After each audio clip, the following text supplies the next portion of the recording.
from the shores of beautiful Lake Coeur d'Alene in the heart of North Idaho.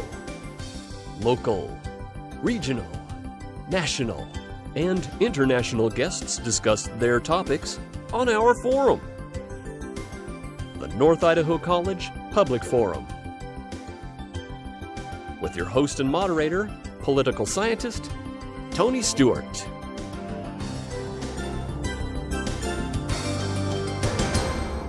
I am most pleased to welcome you to the 8th week of our special series titled Journey Through Time, What Happened in the Western World in the Second Millennium.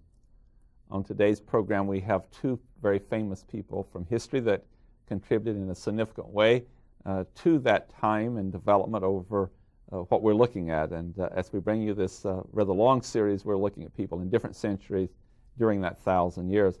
But first, I want to thank the Idaho Humanities Council for a special grant for this program, as well as the Associated Students of North Idaho College and the North Idaho College Foundation, both for the Symposium Week and also this TV series. First of all, I welcome to the program a very famous person from what was Russia, and I certainly would say from what I know of history, he is responsible for bringing Russia together in what became the Soviet Union. I welcome to the program Peter the Great, or Peter I, the Tsar of Russia. He was born in 1672 and died in 1725. He was, as I indicated, the first emperor and is known in history as Peter the Great. Your Highness, Peter the Great, welcome to the program. We're very happy to have you here in 1999 to tell us about your time. Благодарю очень. Спасибо большое. Thank you. We will get back to you with questions in a moment. We just want to welcome you at this point. Our second guest today also is a well-known person. This is Margaret Sanger. She is known as the American leader of the birth control movement, and she was born in 1883 and died in 1966, and is really renowned in the field of dealing with birth control. Ms. Sanger, welcome to the program. We know that at the moment you have tape on your mouth, but we will get back to you why that is significant in a moment. And I would like to welcome our two regular panelists. First of all is Janelle Burke, who is an attorney in the state of Idaho, and next to her is Steve Shink. He is the Vice President of College Relations and Development at North Idaho College, and our famous guests. These are our panel members that join me and question you. And I shall invite Janelle Burke to commence the questioning with our two well-known people. Well, Mrs. Sanger, seeing that you have tape on your mouth, I will start with you so that we can hear from you immediately. What is the significance of the tape? Well, I once said that if you didn't want me to speak about birth control, you'd have to tape my mouth. So this is kind of a choice on your part. And I do want to hear about that. What was your position? Well, I believe that no woman should ever be free, regardless if she had the right to vote, no matter who ruled the country, no matter what law was passed. No woman should be free until she could make the conscious choice of whether or not to become a mother. And tell us, what was life like at the time that you were commencing your work? What were the choices that women had at that time? Well, there essentially was no choice. Let me just explain a little bit about my background. Perhaps this will put things in perspective. I was from an Irish immigrant family, and I was one of 11 children. My mother, Anne, was pregnant 18 times in 22 years. She died of tuberculosis and of too many pregnancies. And it was against the law to even speak of birth control. So what rights did a woman have? None. What choices did she have? Practically none, because the information was not even legal to bring into the United States. I know we're going to get into that some more, but for now I want to turn to Peter the Great and talk to you a little bit about what some of your significant contributions were to your country. I know that you were a leader, but you had some other great significant contributions. What were those? Well, let me mention this. Prior to me, Russia was a very agrarian and agricultural country. There was no trade established with the West, and anything foreign, anything new was considered unorthodox. And my contribution would include the developing of trade. People in Russia consider me the person who gave birth to Russian fleet and navy, and as well as to army. And I have done many reforms inside of the country as well, such as I introduced new Western clothes. I cut the beards of the royalty, actually nobles, called boyars at that time. And there are many more new Western technologies that were introduced to Russia. So you were really quite interested in bringing Western culture to the East. Oh yes. Since my childhood, I was interested in technologies, new things. I wanted to know how things worked. I kept asking people, how did they work? Tell me, show me. And at that time, church had a very significant role in the lives of people in Russia, but I was really, really interested in Western style of life, and that's how I implemented those things in Russia. Steve Sheen. Mrs. Sanger, could you give us a kind of a brief historical overview of your efforts to win the right for women in America and internationally to practice birth control? Well, it probably goes back to a time after I had gotten married to William Sanger and had 3 children. I became restless. And I had been trained as a nurse, and I decided to get involved into the community. So I went to the Lower East Side of Manhattan, and I started working with the most destitute of immigrants. Most of the families had at least 10 children in their families, and the women would grab me and say, tell me something about birth control. At the time, I knew nothing. And so then I decided to travel around Europe and look around for information, and it was available, particularly in the Netherlands. And I tried to bring it into the United States, and I started writing pamphlets and books. I was the author of a publication called The Woman Rebel, and I defied the laws at the time by publishing information about how to prevent birth.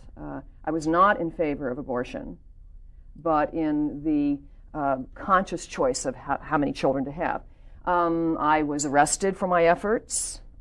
I defied the Comstock laws, which meant that if you sent anything in the mails that dealt with contraception, one could be arrested. I was ordered to stand trial. I did eventually open a birth control clinic in New York, and I was arrested for that. My sister was sent to prison for that. I was sent to prison eventually. I did eventually, though, open up the birth control American Birth Control Federation. I went around the world speaking to anybody who would listen to me. And eventually I was really instrumental in turning around laws. And I don't know if you can believe this, ladies and gentlemen, but it was against the law in the United States until 1965 for married couples to practice birth control. And I guess my crowning glory is that in my waning years, I was still energetic enough to provide nearly $4 million to researchers to come up with the oral contraceptive, which is, of course, safe and effective, and anyone could use it. So I'm very proud of that. Was there instant support for your views, at least among some segments of the population, women in particular? Did they take No, not even women. In fact, the suffragette movement, we were at odds with each other. The suffragettes believed that the vote would get women their rights, and I certainly didn't agree with that. But it was mostly like the free thinkers at the time were the ones that would agree with me. And of course, that's very controversial. Thank you.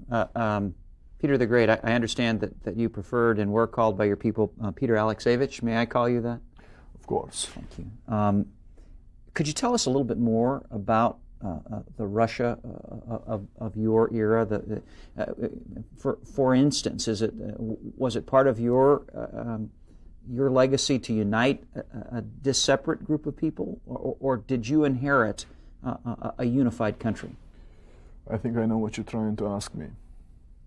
I inherited Russia, which was very agrarian, as I mentioned earlier. Mm-hmm. The land was from the shores of, almost from the shores of Baltic Sea down to the Black Sea, and it went all the way back to Siberia. Most of the population lived in European part of Russia. But at the time, there was a national army left to me called Streltsy. And when I was young, there was a bloody uprisal of Streltsy because my half-sister Sofia, the daughter of my father from his first wife, tried to take the throne away from me, and she told Streltsy that my mother and I were trying to kill my half-brother Ivan. And most of the relatives from my mother's side were slaughtered and killed in front of my eyes. And for that, I severely punished them later on in my life when they approached second time. That was the National Army, created by Ivan the Terrible. Economy, as it is, as the word means, there was no economy, absolutely. There was agrarian, agricultural system developed within the Russia, which was not very, actually, productive. So at that time I had to establish trade, and that was one of the most important things. And that's how I went down to Azov, fight Turks, Tatars in Crimea. And although I captured the city of Azov, there was no access to Black Sea, because most of the Black Sea was still occupied by Ottoman Turks. And then when I looked to the west and I saw the Baltic Sea, it washed the lands of former Russia, which was, the lands were lost during the times of trouble by Ivan the Terrible. So I had to get to the Baltic Sea and get to Europe, get to West. I also set out for the for the journey to Europe with a great embassy. I traveled incognito. I called myself Peter Mikhailov, and I traveled as a common shipbuilder worker. And I used these hands in order to build. That's what fascinated people in Europe, especially the royalty. And I brought many people with me to Europe to educate them, and I also invited many Europeans, be they from Holland, England, or Germany, to Russia, so they can help me to build the economy. You in essence, modernized Russia, and I'm struggling with my Russian history, which is not very good, but it seems to me that prior to your modernization of the Army and the Navy, although Russia was a large country and a fairly populous country, it suffered some fairly embarrassing military defeats. Did it lag behind the rest of Europe It did. in modernizing? It is shameful to admit to that, but Russia did suffer many military defeats, especially during the times of Ivan the Terrible. We lost the lands that were to the west, and Sweden captured most of them, so we had no access to the Black Sea. To the Baltic Sea. In terms of Black Sea, Turks and Tatars kept raiding our land all the time, although on the Ukrainian steppe down south, there were Cossacks, Ukrainian Cossacks, Don Cossacks. They still could not really fight the Turks and Tatars. And as to the east, nobody really cared and touched Russia. So yes, we had many defeats prior to even during my time, I had a huge defeat under the town of Narva, fighting the Swedes. And everybody in Europe made fun of my army, myself personally, because a few days prior to that, I had to go to Voronezh, to a city where the ships were built. And the word went out that a few days before Charles XII attacked the Russian garrison, Peter fled. And my army of 40,000 was defeated by 10,000 army of Swedes. Thank you. I want to continue with Peter the Great on how you did consolidate. A little bit about you. You were a very large personality in the history of your country. Even after the fall of the Tsars, the communists, you're the one Tsar that they continued to admire.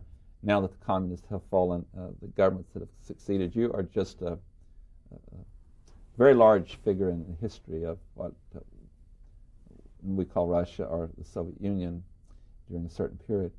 You were physically a very large man, about 6'7", I believe. 6'7". And you had a lot of humor, practical jokes as a part of your life.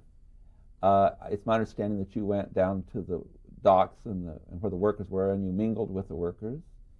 So my question, based on that background, is all of the people we have on this program in this series did something remarkable in history that set them aside from other people. How did you become so powerful? How did you become such a figure greater than life in your time and since then? In other words, I know within your family, there, throughout the history of the Tsars, members of the family killed other members of the family. So can you tell us how you did survive and succeed and become so powerful? I will. I shall mention that even during the times of Soviet Union, whatever Russia became into Soviet Union later on in history, I was greatly revered by people and still am. As I mentioned early in my childhood, there was an uprisal of Streltsy, and that was one of the things I had to survive through. I was almost killed. However, the Patriarch of Russia has spoken to the Streltsy and calmed them down by bringing my half-brother Ivan out in front of them, saying, "Nobody tried to kill him." That's how I survived the first time. Later on in my life, we were very interestingly, and for the first time in European history, crowned together as a co-tsars, sharing the throne with my half-brother Ivan. My sister, half-sister Sofia, she was the regent of Russia, and she ruled for a while. As I was growing, I was very young and I was very energetic. I was interested in military tactics and building ships. I was living in, at that time, we moved out of Moscow and lived in a place called Preobrazhenskoye. And that is the time when Russians really, really, truly looked at the actions I was doing, I was taking. And they started following you. Not exactly, they said, an orthodox move. The first Tsar to leave Moscow. That has not happened before. And the first Tsar to bond with heretics and foreigners. There was a German suburb right outside of Moscow, and a man named Lefort was my good buddy, good pal. I used to go attend many Western parties, and he introduced me to the way of cigarettes, smoking, drinking. We're short on time, so we have to expedite the process, but in all due respect, but how did you, you had these connections with friends, so you had friends help protect you, but how did you wind up prevailing over your brother and sister and really become, in the end, you were the leader? You did not have to share power. I had to take the crucial step. I seized, if that's the right words, I took the power away from my sister and I took it for myself. I had to, because if that did not happen, who knows what happened to your sister? She tried to kill me several times, and after that, I sent her to a convent, a monastery, to become a nun. And after the second uprisal of Streltsy, I personally chopped off the heads of many leaders of the uprisal, and I put her in a room and I hung the bodies of Streltsy outside of her window so she could see the dead men hanging. And my brother Ivan died when I was at Azov fighting the Turks. And so that's then how I took the power. Thank you very much. One of the final questions, then we'll go to Ms. Sanger. But after you consolidated all that, as your legend started growing, then you had the support of great masses of people, did you not? It adds power and strength to you. I did. Slow by slow, I had to. And people came to me, and what happened was, although many old believers still tried to, as we say in Russia, put sticks in my tires, in my wheels, they did not succeed. Russia became an imperial country, and in 1721 I was proclaimed the Emperor of Russia, the first emperor. And you had an instinct for survival. Let's say I did. Yeah. Mrs. Sanger, you did die in 1966, but you indicated 1965 was an important year. That was the year the U.S. Supreme Court made a ruling on the Constitution saying that birth control devices were available. Some states already had them, some did not. Connecticut, I believe, was the state that was trying to, through law, forbid them. Can you react to how you felt about that? So many people who pioneer in certain areas, they don't live long enough to see the accomplishments. Would you give us your reaction to that? Well, of course, I felt as though my life was not in vain. I was totally consistent and focused on this issue for 50 years. So you can imagine how delighted I was that happened. However, I have to tell you that I have seen things since my arrival back with you at this time that shock me. Such as? Well, I was just reading in, I think you call it the Inlander magazine. I just read it a few minutes ago before I came onto the show, that said that in the United States we have twice the teen birth rate than England and 14 times greater than the Netherlands. And the article said it's a cultural thing, that we in the United States don't like to talk about such things. That shocks me, that has not become part of a conversation, that for some reason we don't talk about preventing birth. I want to take advantage because you'll be leaving us and I won't get this chance again. Your visit's a short one. There is a problem with discussing human sexuality in America. that's not the case in Europe. Why, and I know you've experienced this firsthand in your lifetime. What do you think causes this to be such a sensitive issue and problem? Well, we had the laws on the books that they did not have in Europe, for one thing. We have a very puritanical background. And certainly women had a role in the United States far more subjugated than they had in England or in other parts of Europe. I suppose that may be part of the reason. Janelle Berg. Well, I would like to follow on that line of questioning, and this has to do with freedom and how you related birth control to a woman's freedom. Well, once I myself found ways to prevent births, I decided that why should not a woman have some of the same rights as men always did, particularly in the Victorian times.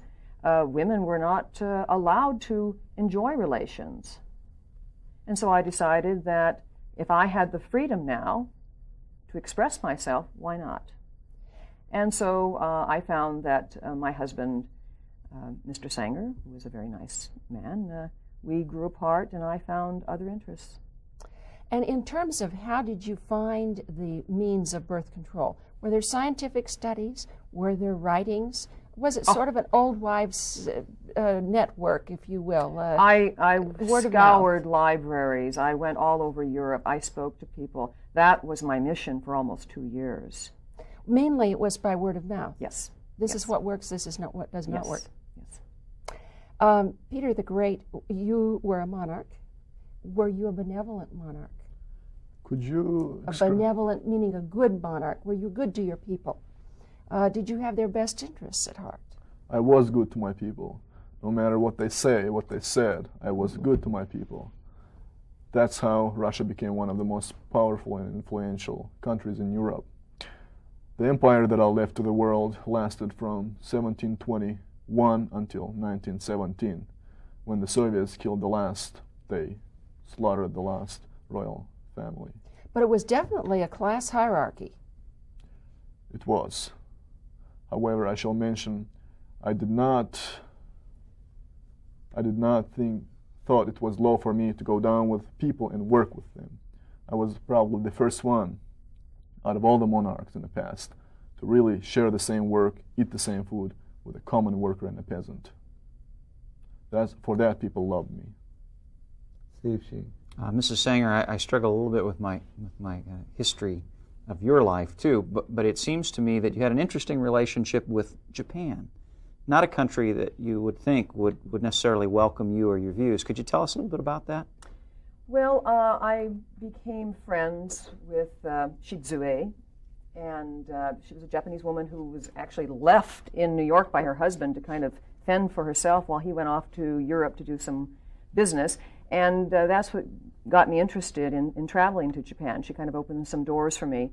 But on my way to Japan, I was lucky enough to be on a boat with some businessmen, and I kind of weaseled my way into some conversations and opened the doors for me to speak about birth control there. Yes, it was quite challenging, and however, Japan did not come along as well as I had hoped they would have.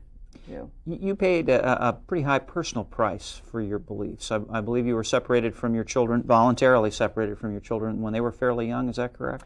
Yes, I had 3 children, and this was the time when I was purported that I was going to be taken to jail. So rather than do that, I fled the United States into Canada.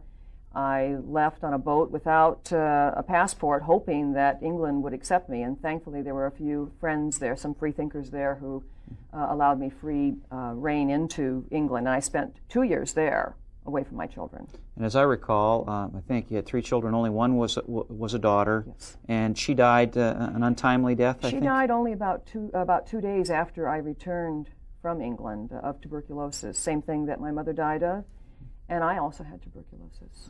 Thank you. Peter Alexeyevich, did the church play any role in your ascendancy to power?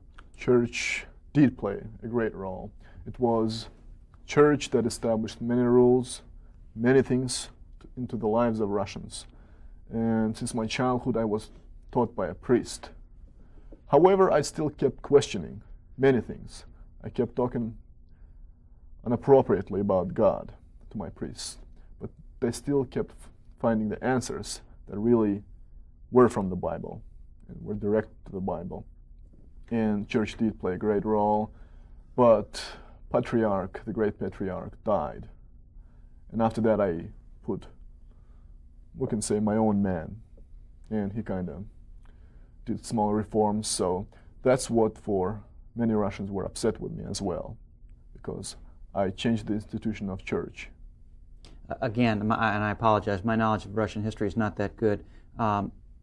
Did you or one of the other czars have something to do with moving the center? Did the center of the Russian Orthodox Church become Constantinople, or? No. What I have done was I changed the capital of the country. At that time it was Moscow, and right after I reached the shores of Finnish Bay, where the river Neva flew into the bay, I set a first stone for the fortress of St. Peter and Paul. And that's where the city of St. Petersburg grew. I see. And it became one of the beautiful cities in Europe. I've got to interrupt. It became Leningrad. Now it's back to St. Petersburg. St. Petersburg. So as you visit us, it's back to what you wanted it to be. On that note, we have to break character. I want to introduce who you really are. And first of all, I will introduce Mona Klinger, who is a member of the faculty at North College in the field of speech. And I have to say about Mona Klinger, a real thank you. You have been one of the greatest supporters of the lecture series, the Popcorn Forum, and this TV show has. Thank you. And you're brilliant in your performance, and we thank you so much. And our second guest, we're very proud to introduce, is Murad Halev, who is really from what was the former Soviet Union. That's right. And he's an international student here. And Murad, it's been a pleasure having you on our campus, and you're still here. And how powerful you were as Peter the Great, and the students were critiquing your performance. And both of you, Mona Klinger and Murad, you got tremendous evaluations from the students, and I can see why.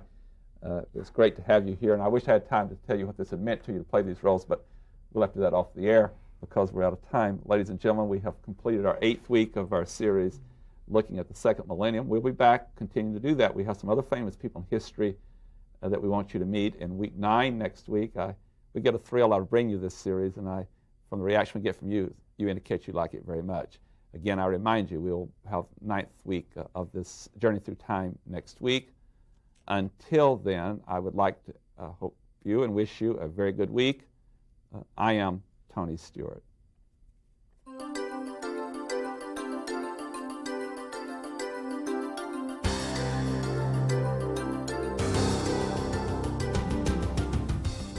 North Idaho College Public Forum is the longest-running public television show of its type in North America and is seen in 7 states and 2 Canadian provinces. Each episode is pre-recorded live and is an educational community outreach from North Idaho College. Please join us again at this same time next week for another new edition of North Idaho College Public Forum on this public television station.